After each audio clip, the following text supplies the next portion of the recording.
Júlia Ramos do Carmo. Espera aí, gente. O Lucas Barros.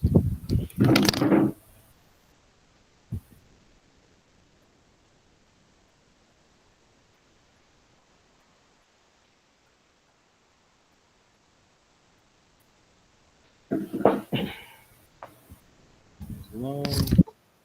Sua videochamada está sendo gravada. Alguém quer participar? Nicole Mariani. Permitir. Boa noite, Nicole Mariani. Deixa eu ver quem está aqui. Temos a Bianca, o Guilherme, o Gustavo, a Júlia, a Kézia, o Lucas, a Maria Eduarda Queiroz, a Nicole Ross. Em algum lugar vai aparecer a Nicole Mariani aí, em algum momento. Bom, gente, então boa noite. Começando meio atrapalhado aqui, deixa eu ver se tá gravando. Estão me escutando? Então o ventilador ligado aí que tá calor, mas acho que dá para todo mundo escutar, né? Então, ficou para vocês lerem 2 capítulos bem curtinhos e um pouquinho mais longo. Não, 3 capítulos curtinhos, né? Quero nota sobre amor, nota sobre a televisão, são muito engraçados e nos fazem pensar sobre alguns aspectos do Brasil. E hoje eu vou pedir para vocês lerem o capítulo 10 e daí a gente se vê daqui a pouquinho. Abra a sala de participantes para saber quais são os visitantes. Tá?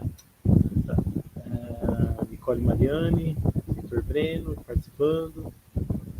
Ok. Tava falando com a mensagenzinha que tava aparecendo aqui, gente. Vou falar para vocês lerem o capítulo 10 e daí eu fazer a análise desses 4 capítulos daqui a pouquinho, a partir das 7. Pode ser? Que não é tão longo assim, não. Tá bom? Então, 7 horas eu volto aqui e a gente conversa sobre esses capítulos de hoje. Certinho? Então, vou fechar a câmera. E daí eu vou terminar a atividade da 1063A e B, que eles vão fazer amanhã. E às 7 horas eu apareço aqui. Beleza? Eu vou passar o recado pro pessoal no grupo aqui. Eu só.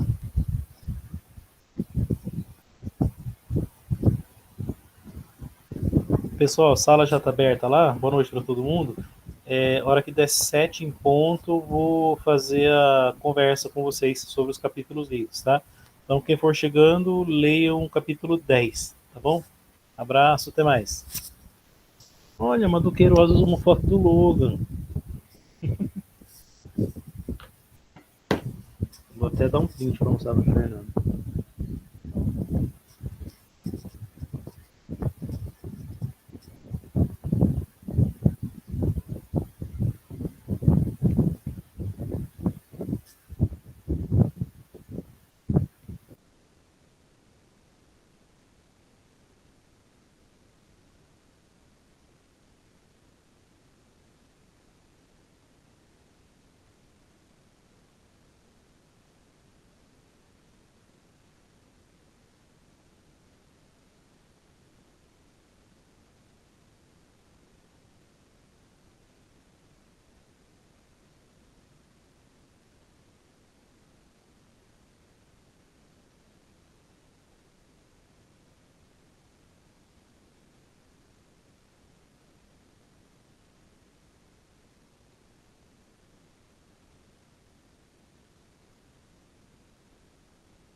Ah, agora sim. Beleza, obrigado que vocês me avisaram. É, bom, o Logan passou por aqui para pedir comida, deu um pequeno show aqui na web enquanto estavam lendo. Eu acho que o Nicolas viu. É, então vamos lá. Todo mundo conseguiu ler o capítulo 10. Então tá. Então, pessoal, a gente estava na narração lá do protagonista, ele não tem um nome, mas ele vai narrando a sua história, falando sobre o seu nascimento, sua infância, as dificuldades. O antagonista dele, né, o principal problema da vida dele, se chama-se Celção, e vai continuar aqui o núcleo da vida dele, né, o centro, vamos dizer assim, da vida dele, dos problemas dele é o Celção. Ele tem um amor muito gigante pela mãe dele, né, o outro centro da vida dele, né, vamos dizer assim, uma coisa boa, uma coisa ruim. Tudo de ruim que tem na vida dele é o Celção, tudo de bom que tem na vida dele é a mãe, tem um irmão, tem outras coisas, né. Mas. E daí a gente terminou semana passada com ele falando do drama amoroso dele com a Helenice, né, que era a Maria Joaquina da vida dele, enquanto ele era o Cirilo. E daí ele abriu duas digressões, dois capítulos, na verdade são três capítulos que são puramente digressão.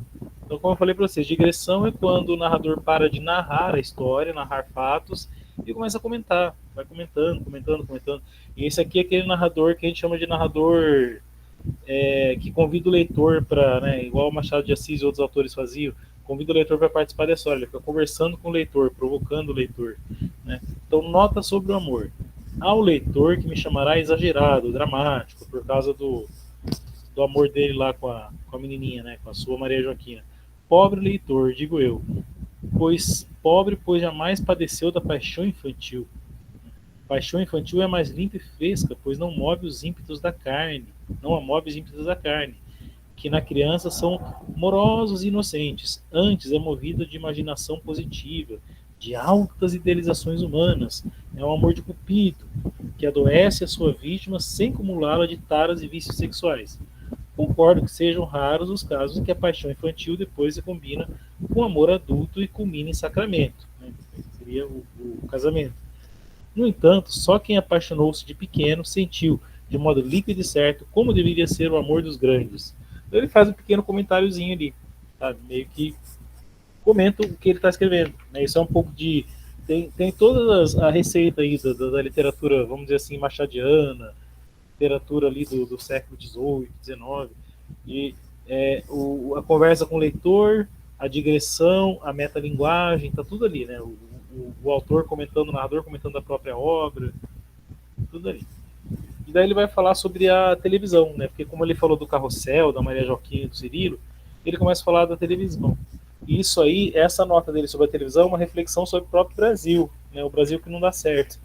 Porque ele começa a falar de uma maneira muito sarcástica, muito irônica, muito assim, cheio de sarcasmo, né? Ele falou, domingo, por exemplo, lembro de ver ao lado dos familiares, inclusive o Celção, o programa do Augusto Liberato, o Hugo Liberato. Né? Dentre todos os quadros, uns cômicos, outros dramáticos, o preferido do país era aquele em que as mulheres em biquínis, mini biquínis, lutavam dedicadamente numa banheira espumosa contra pagodeiros e jogadores de futebol, a banheira do Gugu.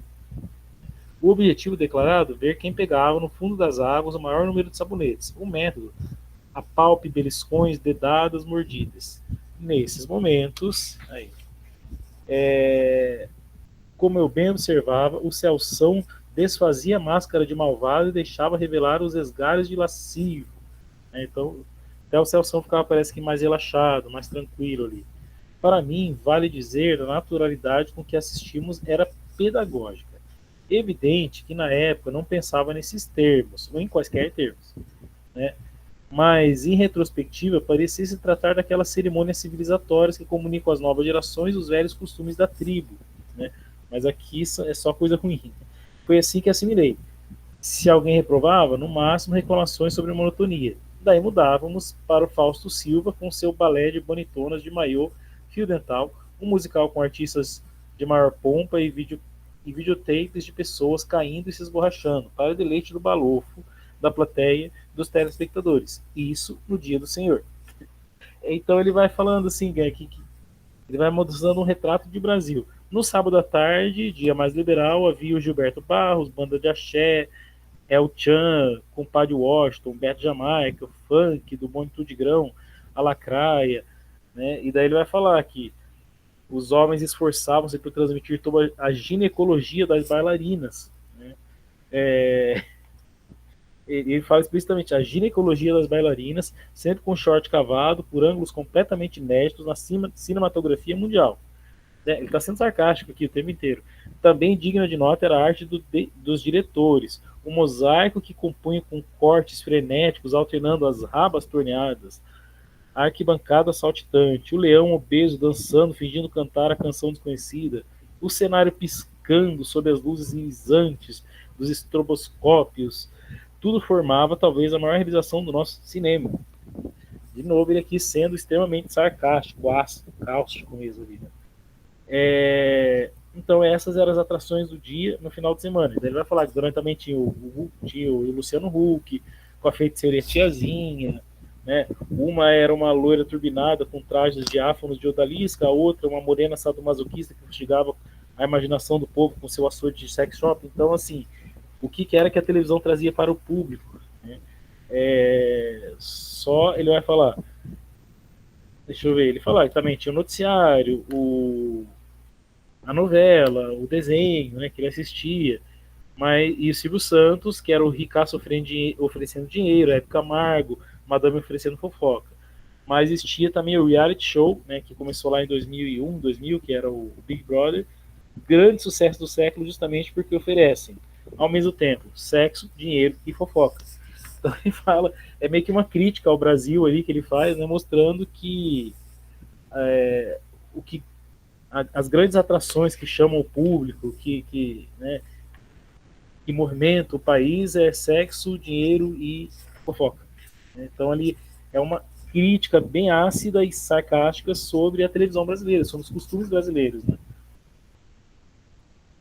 Então ele faz essas duas notas, que é um pouco de engajamento do próprio autor ali, mas de uma maneira muito engraçada, cômica, que não vai ficar parecendo aquela coisa panfletária, né? Ele não está no Twitter ali, ele está zoando mesmo, né? Coisa que Machado de Assis fazia, que os grandes autores fazem, né? O Cervantes fazia. Aí ele já começa o capítulo 9, ó, falando, Proust estava certo. Falando para vocês, é um cara que cresceu naquele meio, naquele favelão, mas de alguma forma ele desenvolveu uma cultura e ele vai citar grandes autores aqui, ó. Nossa personalidade social é a invenção dos outros, ou seja, como a gente se apresenta para as pessoas, para o público, né, socialmente, a gente é inventado pelos outros. Como a minha vida era o céu-são, as putarias do Nandinho, as putarias da TV e o fora dele nisso, naquele momento da vida dele, né? Então o que era a vida dele? O medo, o terror do céu-são, né? A sacanagem que o irmão dele fazia lá com as meninas, né? O que tinha na TV, que era só putaria, e o fora que ele levou dele início. Ele tinha necessidade de mentir sobre ele mesmo, para os colegas de bairro, né? Então o que ele fazia?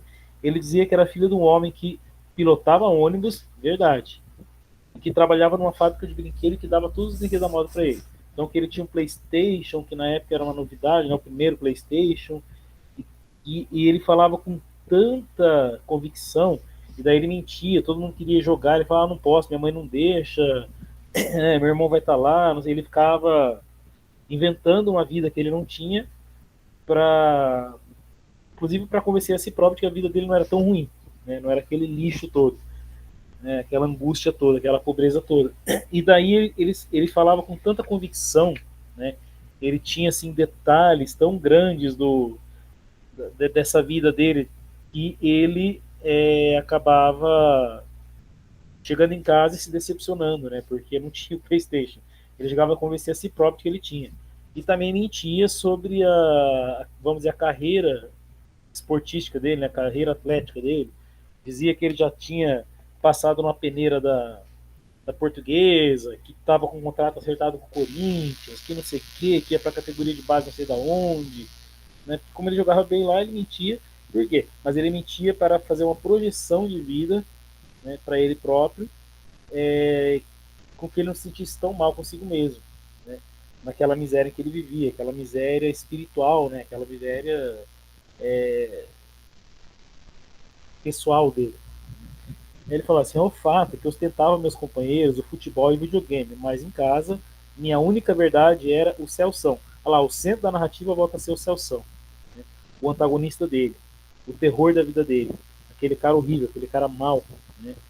Então a verdade dele era o Celção. O homem chegava sempre mais possuído de algum demônio, gritando grosso, mas apavorando a todos, chamando a dona Marta, minha mãezinha, por todos os palavrões, e dava mesmo de bater nela, como se fosse uma qualquer.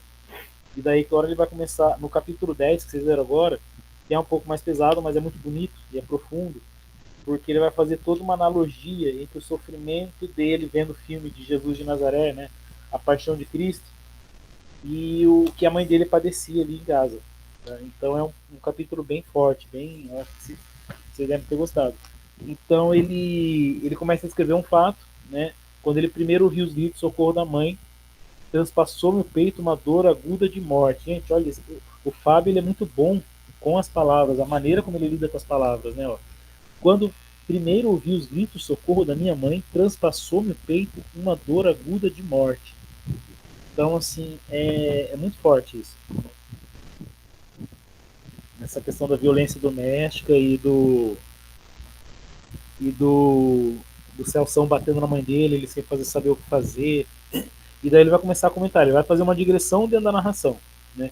Ele vai inserir uma narração dentro da narração, né? Vai fazer um enquadramento.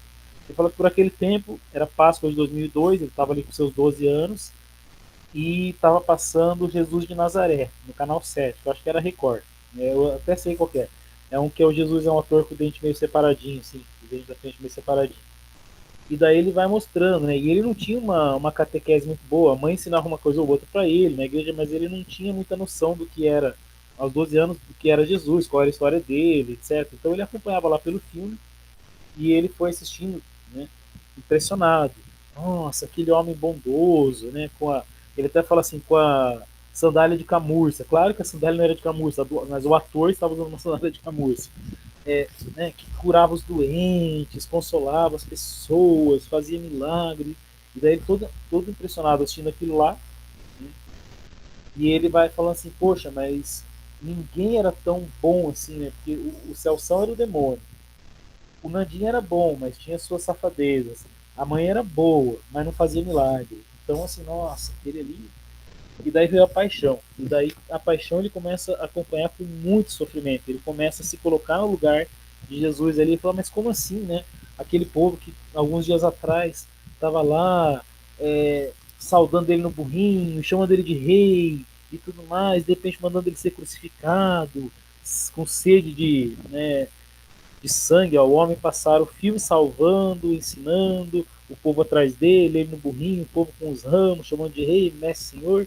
Agora babavam de alegres ante seu corpo lacerado, sendo levado para o suplício. Né? Prenderam na pilar. Então ele vai descrevendo toda a paixão de Cristo aí, sendo torturado, sendo golpeado, escarnecido e tudo mais. E ele vai lembrando da mãe dele apanhando do Celção, né, ali para frente. Ele fala assim, não, mas Deus não está vivo, né? Não, estão batendo em Deus, estão judiando de Deus, onde já se viu, estão xingando Deus, né? E daí vai fazendo essa reflexão que ele vai fazendo.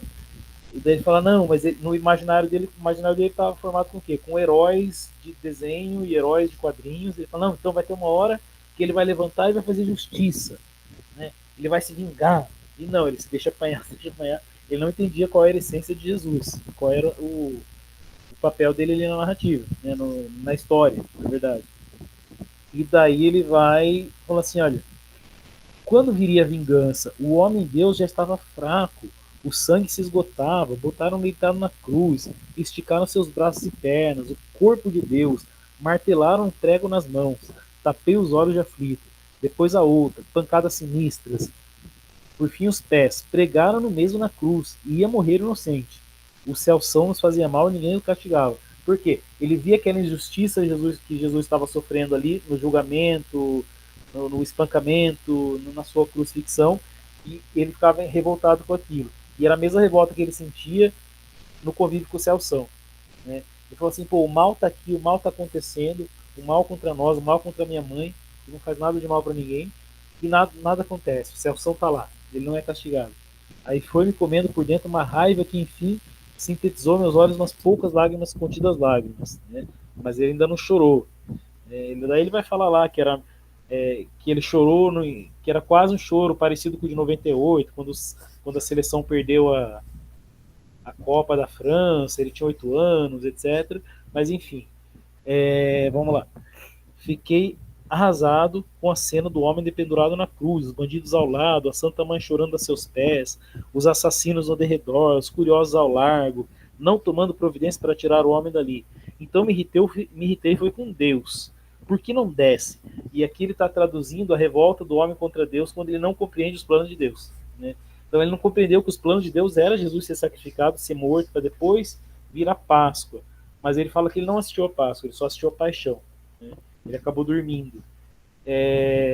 Então essa revolta dele contra o mundo e contra a vida, e que acaba se traduzindo uma revolta contra Deus, né? Falar, por que Deus não faz nada? Né? Por que Deus permite que o mal aconteça? Você vê que ele está trabalhando um tema profundo, né? Antigo na literatura, antigo na história do mundo. Né? O homem que se revolta contra Deus. Então, e Deus nada fazia, definhava na cruz. E ele não quis dar e deixou cair no sono. Né? Não viu a Páscoa, que era a vitória de Jesus. A vitória que ele queria ver, ele não viu, né? Porque ele acabou dormindo. Então ele ficou guardado com o quê? Com a revolta. Ou com a revolta guardada com si. E daí ele voltou para o momento em que ele começou o capítulo. Porque ele fez essa digressão narrativa, ou seja, ele enquadrou uma história dentro da história, e daí a mãe estava apanhando, né, do Celção. E daí o que acontece? Foi a primeira vez em que o Nandinho, né, que já estava grande, já estava homem feito, enfrentou o Celção. Né? Enfrentou, saiu na porra, ele viu, a mãe estava lá com a boca inchada, sangrando, encolhida na cama, protegendo o rosto, protegendo a cabeça. Aí o Nandinho enfrenta o Celção, os dois se saíram na porrada de igual para igual, mas o Nandinho, como ele fala assim, estava na flor da idade, subjuga o Celção, enche o Celção de porrada, né? E daí aquela sensação de justiça sendo feita, né? Ele fala, o homem devia estar batendo como os carrascos, era assim que eu desenhava. Enquanto isso, o que acontecia? A irmã dele, que tinha paralisia cerebral, a Sofia, né? Deitada, estrebuchando na cama, a pequenininha chorando, os dois lá saindo na porrada, e ele não conseguia nem... Ele ficou estático, paralisado, porque ele tinha acabado de assistir o filme sobre Jesus, né? E impressionado com aquelas cenas ainda da paixão de Cristo, né? De Jesus sendo torturado, pregado. Então, o que ele imaginou na cabeça dele? Nessa cabeça de menino de 12 anos. A mãe estava pregada na parede como Jesus. Então ele faz todo aquele sofrimento de Jesus, ele viu na mãe dele. Né? Só que ali nesse caso teve, vamos dizer, o herói que fez a justiça ali, que foi o Nandinho. Então, porque essa é uma situação humana. Tá? Se ação em cima, só de cueca, arrebentando socos e torcendo seu braço. Nandinho se lançou para apartar. Os dois se engalfinharam. Era a primeira vez que iam às vias de fato. Rolaram na cama e no chão. Ambos tinham força, mas Nandinho estava na flor. Tinha mais fibra e mais fôlego. Acabou dando no homem. Os olhos, o nariz, né? Vazou sangue do Celção. Seus olhos e beiços incharam, ficaram mais pretos. Minha mãe, vendo a desgraceira, gritava sem parar. Celção em desvantagem ameaçava a morte. Nandinho por cima domava o canalha. Você não é macho, filho da puta? Não sabe bater em mulher? E dava outra e mais uma. Né? E Celção apagou. Aí o Nandinho saiu de cima. Então daí os vizinhos vão olhar e tudo, e acaba ali a narração. Né? E que ele vai falar, inerte, encolhido na minha manta esburacada, ele na cama sem conseguir fazer mais nada. Né? Parado. Imaginando minha mãe pregada na parede, feito Deus homem no filme. Então, ele fez toda aquela reflexão, né, que o Celção era o mal, a mãe era o bem, né, a mãe era toda a referência de bondade que ele tinha, né, o irmão tinha alguma bondade, mas tinha muita safadeza, né, o Celção era toda a referência de crueldade, maldade, né, de tudo de ruim, e daí ele vê esse embate dos dois, só que ele tinha acabado de ver o filme e ele ficou estático, ele não conseguiu se mexer, né, ele ficou impotente nos seus 12 anos. e só conseguia ver a mãe pregada na parede, ensanguentada igual a Jesus. Então, assim, esse capítulo é muito rico de simbologia, muito rico mesmo, muito bonito, muito profundo, impactante. É, assim, um dos meus favoritos. E aquele da televisão eu acho muito engraçado também, pela crítica que ele faz ao Brasil, ali, aquele, né, aos costumes, ao que interessa para o brasileiro, médio, geral, para o povo. Né, o povo no domingo vai e assiste, ele fala lá no Dia do Senhor, por ele ser católico, o narrador. Né, no Dia do Senhor, o povo lá vai assistir mulherada na banheira, ou como é que fala? A bailarina lá de maiozinho dançando, ou no outro dia, né, enfim.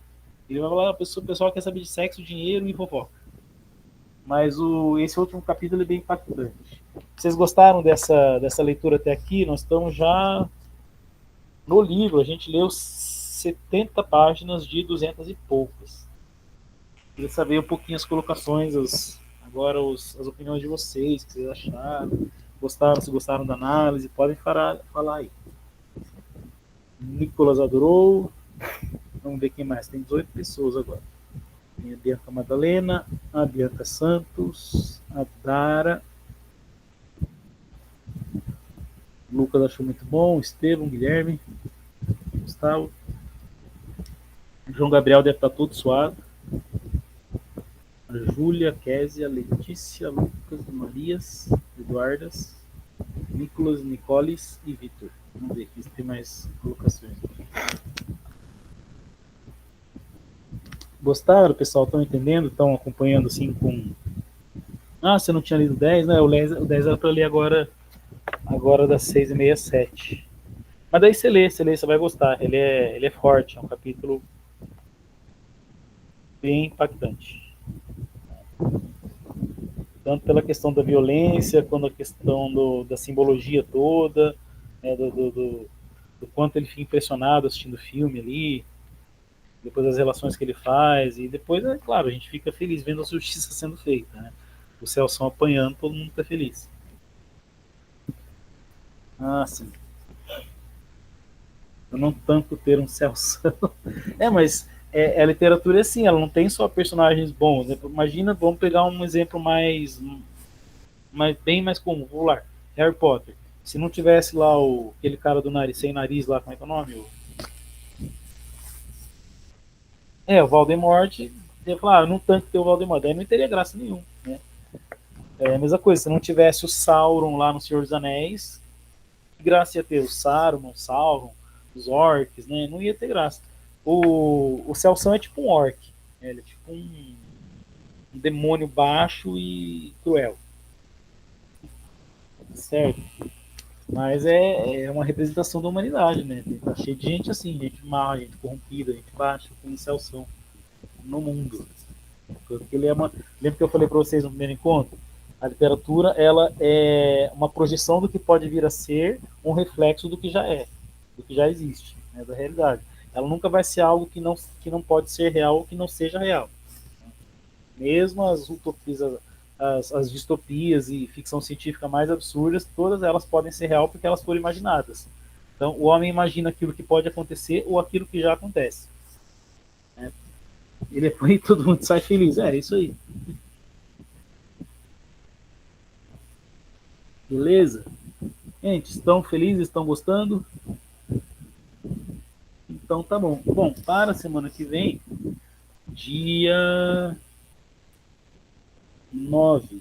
Né? Para o dia 9, vamos ler Vou deixar uma carga menor de leitura. O capítulo. Agora a gente vai para a parte 2 do arquivo que vocês têm aí. Né? Essa foi a parte 1, focada na infância. Né? E agora ele já vai partir para a adolescência. Ele já está com 12 anos, né? Ele vai partir para sua adolescência. Então, capítulo 1 e capítulo 2 são bem curtinhos para a semana que vem. Tá? Aí na semana que vem a gente lê o 3 e o 4, ou o 3, ou acho que vai ser o 3 e o 4 semana que vem. Então, para trazer lido para a semana que vem, capítulo 1 e 2 da parte 2 do livro. Beleza? Terminou a parte 1 hoje. Deixa eu ver. O livro acabasse com uma luta épica bem narrada. Ixi, eu não posso dar spoiler, mas coisas acontecerão aí no futuro. Né? Beleza? Professor. Ah, tá. Por causa do spoiler. Cadê? O Logan não tá por perto para dar o seu showzinho aqui. Beleza? Então agradeço a presença de vocês, participação, ok? E a gente se vê aí no IF e se vê semana que vem aqui. Beleza? Gente, obrigado então. Boa noite, bom descanso, bons estudos para quem ainda for estudar hoje. Certinho? E até mais.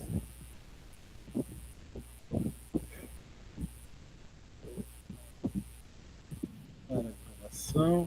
Ok.